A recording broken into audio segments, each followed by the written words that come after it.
नाजरीन आदाब, मैं रिदा खानम आपका खैर मकदम करती हूँ सियासत टीवी के special program review of newspaper में। सियासत टीवी आपके लिए लेकर आया है अखबार से रिलेटेड एक ऐसा प्रोग्राम जिसमें हम आपको आज के अखबारात की अहम खबरों के बारे में बताएंगे। इसमें लोकल, नेशनल और इंटरनेशनल खबरों पर डिस्कशन करेंगे और आपको अहम खबरों की जानकारी भी देंगे। हम इस प्रोग्राम में हर ज़रूरी खबर पर रोशनी डालेंगे, चाहे वो लोकल हो, नेशनल हो या फिर इंटरनेशनल। इस प्रोग्राम में हर खबर की तह तक जाएंगे, क्योंकि कुछ अखबार की सुर्खियां बनकर रह जाती हैं या सिर्फ टीवी पर 2 मिनट की न्यूज़ ही हो पाती है, लेकिन हम आपको उन खबरों के बारे में तफसील से बताएंगे। इसी के साथ हमारे साथी मौजूद हैं अशर यासिर। अशर यासिर, आपका खैर मकदम है। तो सबसे पहले जिस खबर की हम तह तक जाएंगे और जिस खबर का जिक्र करेंगे वो है लोकल न्यूज़। और लोकल न्यूज़ के बारे में अगर बात करें तो हाइड्रा इस वक्त बहुत ही चर्चा में चल रहा है। और हाइड्रा की बात करें तो हाइड्रा पर जो विपक्षी पार्टियां हैं बीआरएस, वो खुलकर जो रेवंत रेड्डी की सरकार है कांग्रेस पर, उस पर प्रहार कर रही हैं। और उनका कहना है कि जो सत्ता पक्ष है, जो कांग्रेस है, वो ढूंढ ढूंढ कर जो राजनीतिक जो उनका फ़ायदा हो रहा है वहाँ से उनको वो करने की कोशिश कर रहे हैं। जो विपक्षी पार्टियां हैं उन पर प्रहार कर रहे हैं, उनकी जो संपत्ति है उन पर प्रहार कर रहे हैं। वहीं पर रेवंत रेड्डी ने एक स्टेटमेंट दिया है। उन्होंने कहा है कि हाइड्रा की स्थापना में कोई राजनीतिक आयाम नहीं है। और उन्होंने साथ ये भी कहा है कि जो झीलों पर और जो अन्य जल निकाय हैं उन पर जो निर्माण बने हुए हैं उनको किसी भी तरह से बख्शा नहीं जाएगा और हर तरह से उनका पत्ता साफ किया जाएगा।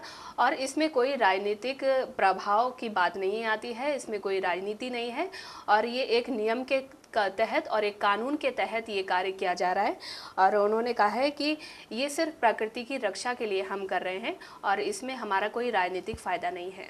बिल्कुल, जिस तरह से रिदा आपने बोला कि हाइड्रा के वजह से या हाइड्रा जब से आया है तब से जो है यहाँ के एक क्या बोलते हैं, ये राजनीति का मुद्दा बन गया है। बीजेपी और बीआरएस हो वो कहीं ना कहीं हर तरफ से इसको एक राजनीतिक मुद्दा बता रही है, लेकिन रेवंत रेड्डी हर जगह पे ये कहते रहते हैं कि ये कोई राजनीतिक मुद्दा नहीं, हम इसकी जो जैसा आपने बोला जो भी ये आपदा जो है उसको जो है कहीं ना कहीं बचाने के लिए हम ये काम कर रहे हैं। उन्होंने कोट किया कि केरल में जिस तरह की आपदा आई है उसमें भी कहीं ना कहीं ये चीज़ें अहम थी वहाँ पे, क्योंकि वहाँ के वैज्ञानिकों ने बोला भी था लेकिन उस पर कोई ध्यान नहीं दिया गया।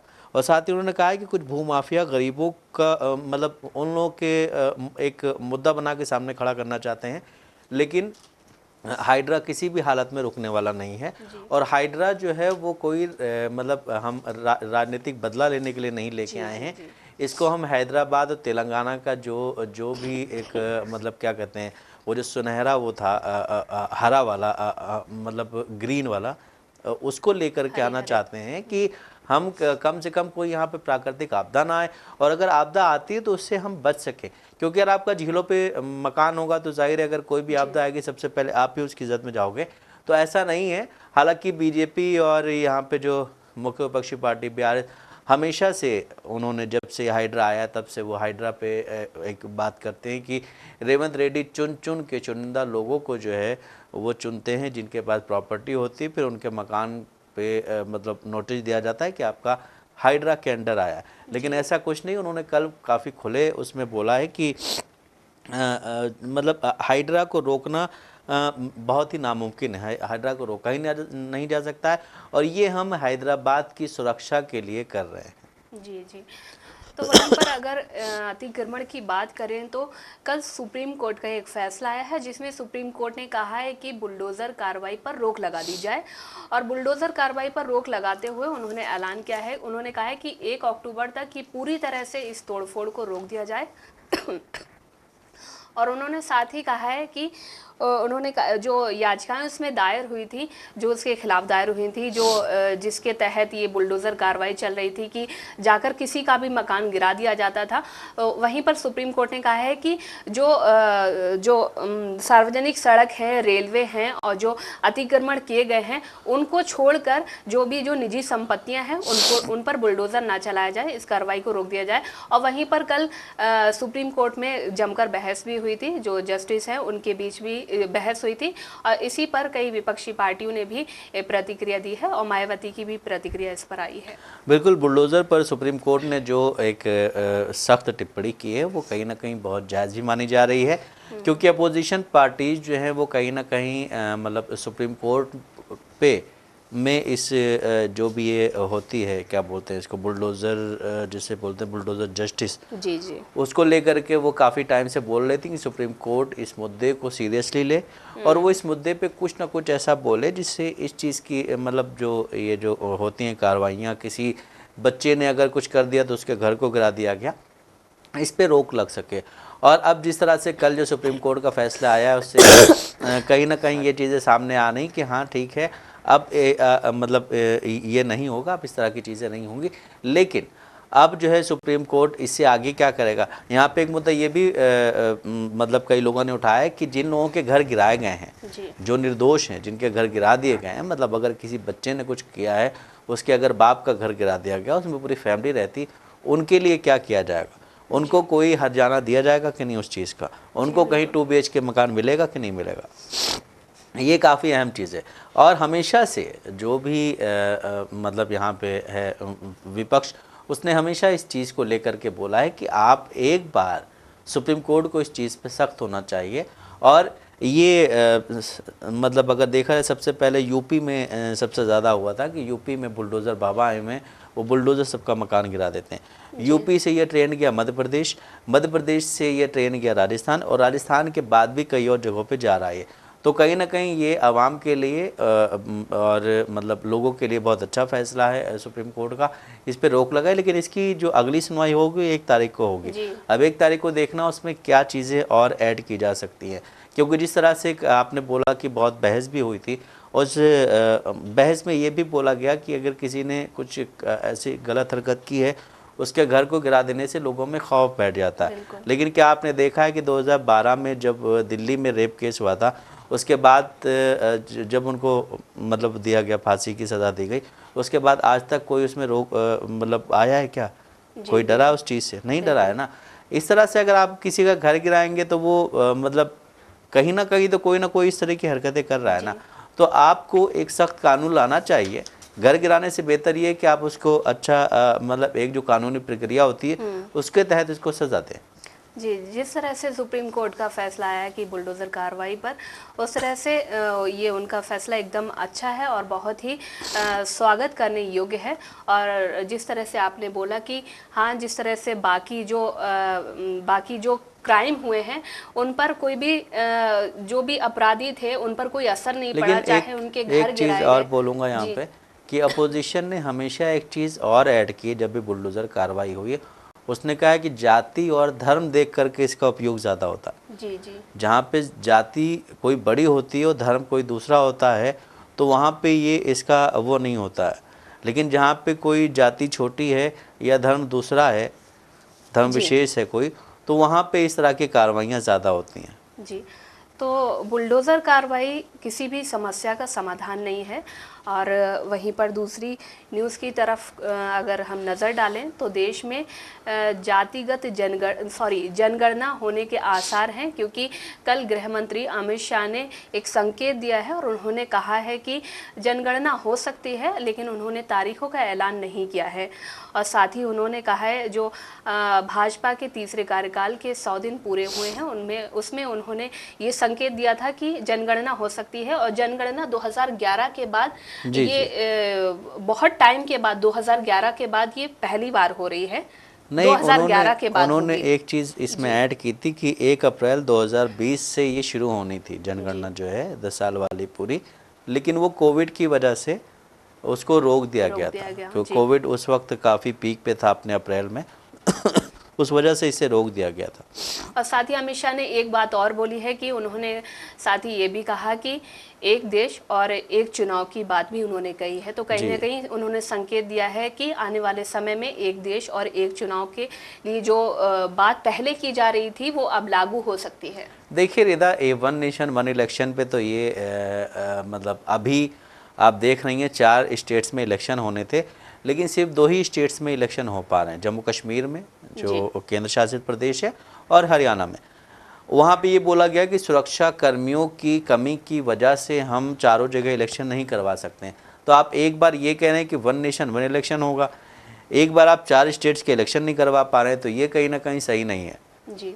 आप मतलब जो अपोजिशन पार्टीज कहती हैं कि जब आप अपना फ़ायदा देखते हैं तो आप इलेक्शन करवा लेते हैं, और जहाँ पे आपको लगता है कि हम हारने की उस पे हैं तो वहाँ पे आप इलेक्शन नहीं करवाते। जिस तरह से ये देखा जा रहा था कि महाराष्ट्र, झारखंड और ये महाराष्ट्र, झारखंड, जम्मू कश्मीर, हरियाणा, इन 4 जगहों पे एक साथ इलेक्शन होगा। लेकिन जब वो इलेक्शन कमीशन आए, उन्होंने जो प्रेस कॉन्फ्रेंस की उसमें उन्होंने सबसे पहली बात ये बोली कि हम 4 स्टेट्स में इलेक्शन नहीं करवा सकते हैं, हमारे पास उतने सुरक्षाकर्मी हैं नहीं, हमारे पास बंदोबस्त करने के लिए लोग कम हैं। तो अगर आप 4 स्टेट्स में इलेक्शन नहीं करवा, महाराष्ट्र वाले जो भी अपोजिशन पार्टीज़ हैं वो बिल्कुल रेडी थी, उन्होंने तो अपने सीट बंटवारे की बात भी कर ली थी, सीट बंटवारा भी हो चुका था उनका, कहीं ना कहीं मतलब एंड बात चल रही थी, लेकिन वो जो है नहीं कर पाए। और अब ये कह रहे हैं कि हम वन नेशन वन इलेक्शन करवाएंगे, तो ये काफ़ी सोचने वाली बात है। वहीं दूसरी बात आपने बोली कि जातिगत जनगणना कराएंगे, अमित शाह ने बोला है। अमित शाह ने नहीं बोला है ये, जब मतलब जो लोकसभा का इलेक्शन हुआ है वहाँ से अपोजिशन पार्टीज़ इस चीज़ पे मतलब वोट ले रही लोगों का, इस चीज़ पे बात कर रहे हैं खुल करके, जिस पे ज़्यादा बात हुई लोकसभा इलेक्शन में। उसके बाद फिर आरएसएस की एक मीटिंग हुई थी केरला में आरएसएस की मीटिंग हुई। इसके बाद आरएसएस ने बोला कि हाँ होनी चाहिए जनगणना। उसके बाद अब अमित शाह की इस पे कोई प्रतिक्रिया आई है, उससे पहले कोई प्रतिक्रिया नहीं आई थी बीजेपी की। उससे पहले जब भी इसकी बात होती थी तो कहीं ना कहीं इसको हटा दिया जाता था, मतलब इस पर कोई जवाब इग्नोर नहीं किया जाता था। अब जब आरएसएस की तरफ से हामी भरी गई है तो इन्होंने बोला है कि हाँ हम कराएंगे। जी जी। तो जिस तरह से अमित शाह ने बोला है तो देखना दिलचस्प होगा कि बाकी जो है भाजपा के नेता और जो प्रधानमंत्री हैं वो इस पर क्या प्रतिक्रिया देते हैं। तो वहीं पर एक तीसरी न्यूज़ जो सामने आई है कि केजरीवाल ने इस्तीफ़ा दे दिया है और उन्होंने अपना इस्तीफ़ा एलजी को सौंप दिया है, विनय सक्सेना को। और उन्होंने साथ ही ये भी ऐलान किया है कि जो उनकी मंत्री हैं आतिशी मारलेना, उनको अगला मुख्यमंत्री बनाया जाए। और इसी पर जो आतिशी मारलेना है उन्होंने खुशी जाहिर करते हुए कहा है कि ये मेरे लिए खुशी की बात से ज़्यादा मेरे लिए गम की बात है कि मेरे जो गुरुजी हैं, जो मेरे गुरु हैं अरविंद केजरीवाल, उन्होंने अपना इस्तीफ़ा दे दिया है। और दिल्ली की जनता उनके लिए बहुत ही दुख व्यक्त कर रही है कि क्योंकि उनका जो उनका गुरु है, जो उनका सरदार है, जिनको वो भगवान मानते हैं, वो इस्तीफ़ा देकर उन्होंने इस्तीफ़ा दे दिया है और वो अपने पद से हट गए हैं। और इसी के साथ उन्होंने कहा कि ये मेरे लिए खुशी की बात भी है कि मुझे इस काबिल उन्होंने सोचा है कि मुझे इस पद पर बिठाया जाए और मैं पूरी जिम्मेदारी से ये पद निभाऊंगी। और उनकी जो भी ख्वाहिशें हैं, जो भी उनके लिए दिल्ली की जनता के लिए उन्होंने सोचा था, वो सारे मैं वादे और जो भी उन्होंने नियम और कायदे कानून बनाए थे उन पर मैं खरा उतरने की कोशिश करूंगी। साथ ही उन्होंने जब ये सारी बातें सामने आई हैं, इस पर भाजपा ने भी उन पर निशाना साधा है और जो स्वाति मालीवाल हैं उन्होंने भी निशाना साधते हुए कहा कि अरविंद केजरीवाल ने उस परिवार को चुना है जो अफजल गुरु के साथ खड़ा हुआ था। बिल्कुल, उन्होंने कहा है कि उस परिवार को चुना है जो परिवार अफजल गुरु के साथ खड़ा हुआ था, जिसने उसके लिए लड़ाई लड़ी। और ये दिल्ली के लिए एक सबसे बुरा दिन है जी। हालांकि स्वाति मालीवाल देखा जाए तो आम आदमी पार्टी से ही राज्यसभा की सांसद हैं जी, बिल्कुल ठीक है। स्वाति मालीवाल ने एक ऐसा इल्ज़ाम लगाया जिसके बाद वो कहीं ना कहीं पार्टी से हटती नज़र आ रही हैं। अगर आप इतनी ही ईमानदार थी तो आपको इस्तीफ़ा दे देना चाहिए था, वो पद छोड़ देना चाहिए था जो आपको राज्यसभा का पद मिला हुआ है वहाँ पे। और स्वाति मालीवाल की अगर हम बात ना करके और भी आगे करें तो जब केजरीवाल जेल में थे उन्होंने एक लेटर लिखा था कि 15 अगस्त को झंडा आतिशी फहराएंगे जी। उसके बाद फिर कुछ चीज़ें हुई और भी।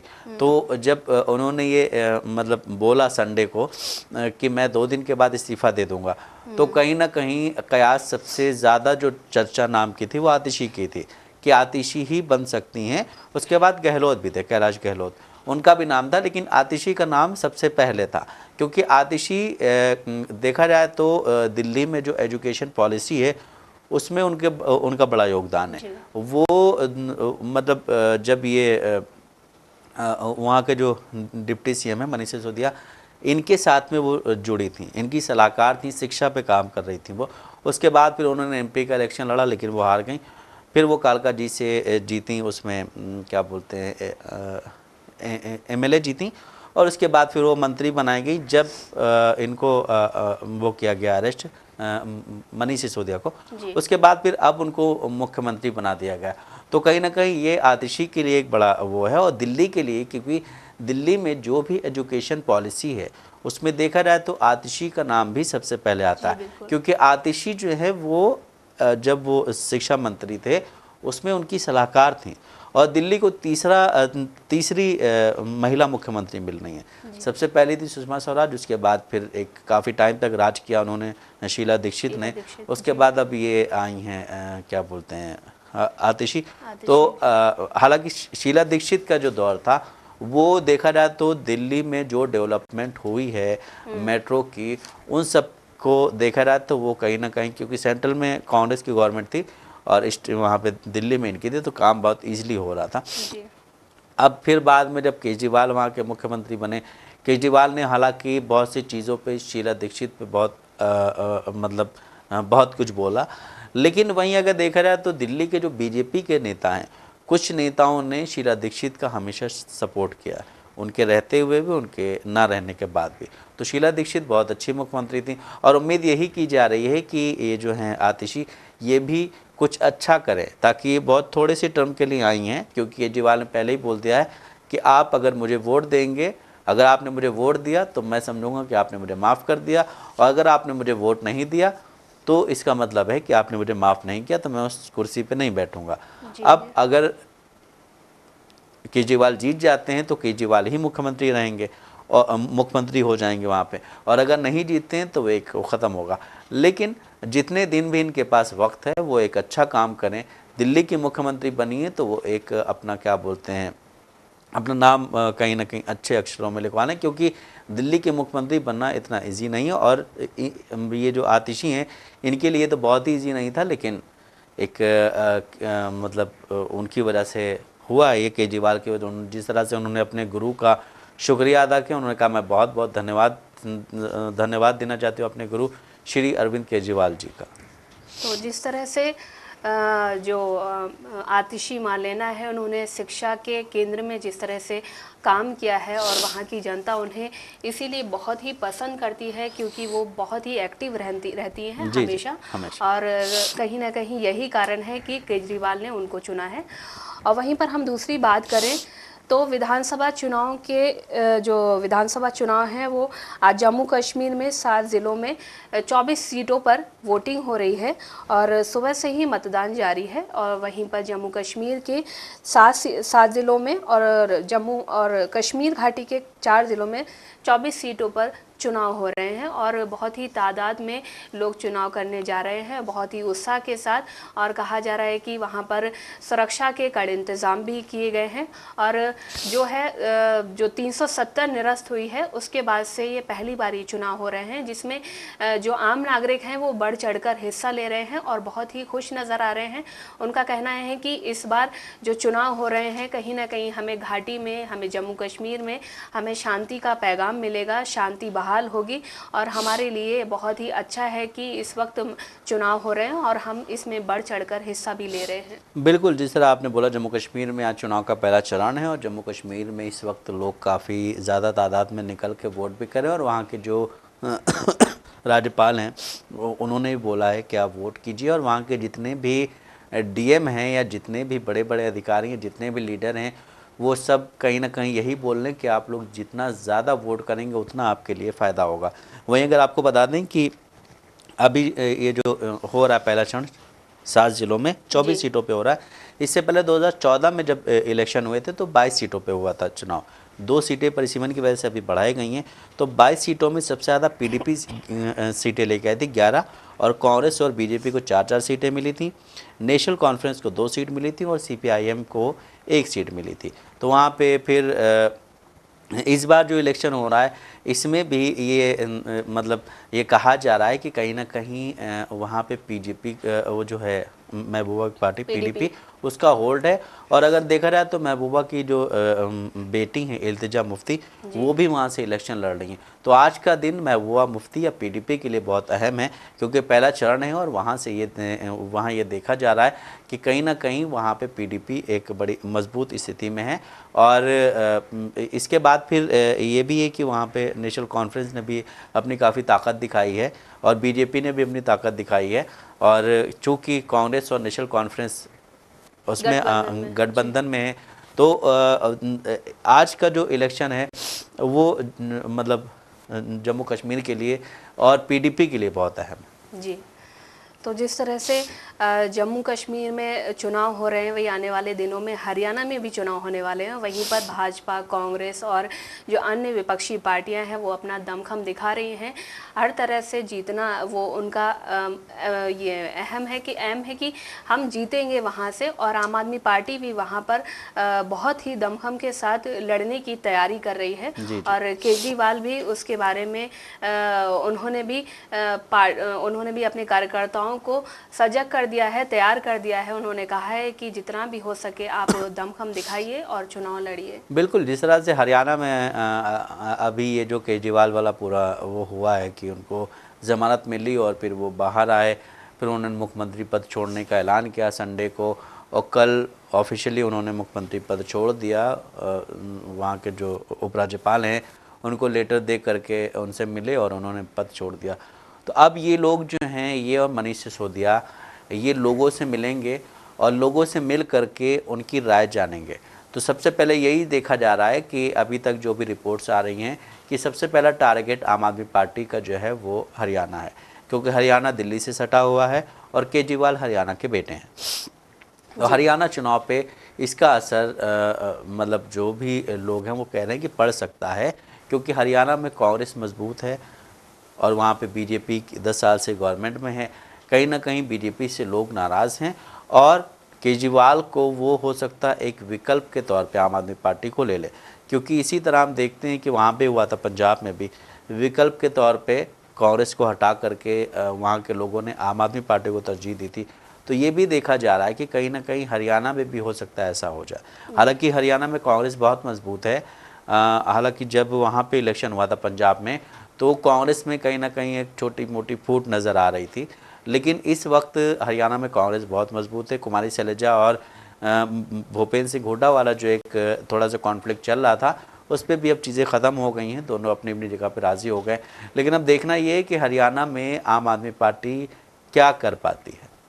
जी, तो वहीं दूसरी खबर की तरफ नज़र डालें तो कांग्रेस के जो वरिष्ठ नेता हैं दिग्विजय सिंह, उन्होंने एक मुसलमानों को लेकर एक बयान दिया है। उन्होंने कहा है कि पीड़ित पक्ष अगर मुस्लिम होता है तो ज़मानत जो है एक अपवाद बन जाता है। उन्होंने ये कहते हुए जो जेएनयू के पूर्व नेता हैं, जो पूर्व छात्र थे उमर खालिद, और जो उनके साथ जो और बाकी कार्यकर्ता थे, उनकी रिहाई की मांग को लेकर कहा है कि उनको रिहाई दी जाए, क्योंकि वो और उन्होंने एक इल्ज़ाम भी लगाया कि वो मुस्लिम हैं, इसीलिए उनको जेल में रखा जा रहा है। और उन्होंने जो कुछ पहले जो सुप्रीम कोर्ट ने एक बयान दिया था कि जेल एक नियम है, जेल एक अपवाद है, ज़मानत एक नियम है, इस तरह से उन्होंने एक बयान दिया था। उसी पर उन्होंने कटाक्ष करते हुए कहा था कि अगर मुस्लिम पक्ष कोई जो आरोपी अगर मुस्लिम पक्ष होता है तो उसके खिलाफ कड़ी कार्रवाई की जाती है। वहीं अगर दूसरी तरफ देखें, अगर कोई भाजपा का नेता होता है या भाजपा के कोई कार्यकर्ता होता है, उसके खिलाफ अगर कोई भी इल्ज़ाम लगाया जाता है तो चंद दिनों में उसको ज़मानत भी दे दी जाती है। बिल्कुल, उन्होंने कहा कि मुसलमानों की बारी आती है तो नियम बदल जाता है। उमर खालिद सैफी जैसे लोग उस कानून का विरोध कर रहे थे जिसकी कोई ज़रूरत ही नहीं थी, लेकिन वो अभी भी जेल में। और साथ ही उन्होंने आरएसएस पर भी निशाना साधा। उन्होंने कहा कि मैं जिस जगह से आता हूँ वो उसको आरएसएस की नर्सरी कहा जाता है। मेरे कई सारे दोस्त आरएसएस में हैं और आरएसएस अपने यहाँ किसी को कोई सदस्यता पत्र नहीं देता। उन्होंने कहा कि आरएसएस के लोग सिर्फ नफ़रत के लिए। आप अगर मुसलमानों के पक्ष में बोल दोगे तो आप जो है वो मतलब देश के लिए खतरा हो, देश विरोधी हो। उन्होंने ये भी कहा है कि आरएसएस का जो है लोकतंत्र पे कोई भरोसा नहीं है। आरएसएस लोकतंत्र पे भरोसा नहीं करता। साथ ही उन्होंने ये कहा है कि अगर आरएसएस का कोई बंदा कुछ कर देता है तो वो उसको ये कहते ही नहीं कि हमारा बंदा है जी। वो ये कहते हैं कि हम ये हमारा बंदा नहीं है। जिस तरह से नाथूराम गोडसे ने किया था, नाथूराम गोडसे कहा जा रहा है ये था कि ये आरएसएस के बंदे ये आरएसएस का बंदा था, लेकिन जब उसने गोली मारी महात्मा गांधी को, उसके बाद फिर जो है उसको आरएसएस वालों ने बाहर कर दिया कि आरएसएस का बंदा नहीं है। उसी पर उन्होंने कहा है कि ये लोग किसी को सर्टिफिकेट नहीं देते हैं कि तुम आरएसएस में ज्वाइन करो, और अगर आप मुसलमान के पक्ष में बोलोगे तो आप देश विरोधी हो, आप लोकतंत्र को नहीं मानते हो, क्योंकि आपका अपना संविधान जो है वो एक अलग है। आपके यहाँ महिलाओं को ज़्यादा वो नहीं दिया जाता है। इधर इसी बीच एक वो न्यूज़ और एक बात और जहन में आई कि कहीं भी बीजेपी ने महिला मुख्यमंत्री नहीं बनाया जी। ठीक है, कांग्रेस ने मतलब शीला दीक्षित को बनाया था, ममता वो भी बनी थी सुषमा स्वराज, लेकिन इस बीच दो ही मुख्यमंत्री एक आतिशी बनी और एक वहाँ पे ममता बनर्जी हैं, ये नहीं बनी। लेकिन अगर देखा जाए तो बीजेपी कहीं ना कहीं पुरुष प्रधान उस पर चलती है, और इसी में है कि आरएसएस जो है उसका जो भी वो बनते हैं प्रमुख, वो जो है कोई वो नहीं बनते हैं, लेडी नहीं बनती, वो हमेशा जेंट्स होते हैं। जिस तरह अभी मोहन भागवत हैं और भी कई लोग हैं उनके नीचे सीटों पे है, वहाँ पे कोई महिला नहीं बनती है। तो बीजेपी तो आरएसएस के ही उससे चलती है। जिस तरह पहले भी हमने बोला कि जब आरएसएस ने जातिगत जनगणना पे बात की है, उसके बाद ही अमित शाह ने बोला जातिगत जनगणना पे, तो आरएसएस के थ्रू जो मैसेज आता है उसको फिर बीजेपी पास करती है लोगों पे। तो जिस तरह से दिग्विजय सिंह ने बोला है कि उनको लोकतंत्र पे कोई भरोसा नहीं, हालांकि कई बीजेपी के नेता ने उल्टे सीधे बयान दे देते हैं, उनको छोड़ दिया जाता है। कई बीजेपी के नेता ऐसे हैं जिन पे केस चल रहा है लेकिन उनकी कोई सुनवाई नहीं हो रही, वो अभी भी आकर के संसद में बैठते हैं। इस तरह की चीज़ें जब देश में हो रही हैं तो आरएसएस को कितना बनाया गया है जी। जिस तरह आरएसएस को मतलब आरएसएस एक सिर्फ ऑर्गेनाइजेशन है और उसको इतना आप लंबा चौड़ा कर दे रहे। आपने अभी जो है वो आरएसएस के जो प्रमुख हैं उनको Z+Z+ सिक्योरिटी दे दी है जी, ASL सिक्योरिटी जी, ASL सिक्योरिटी जो एक देश के प्रधानमंत्री और गृह मंत्री को दी जाती है। बताइए, इतना ज़्यादा उनको आप प्रमोट कर रहे हैं, आप उनको प्रमोट कर रहे हैं, वो आपको प्रमोट कर रहे हैं, आप दोनों आपस में खेल रहे हैं, जनता परेशान है।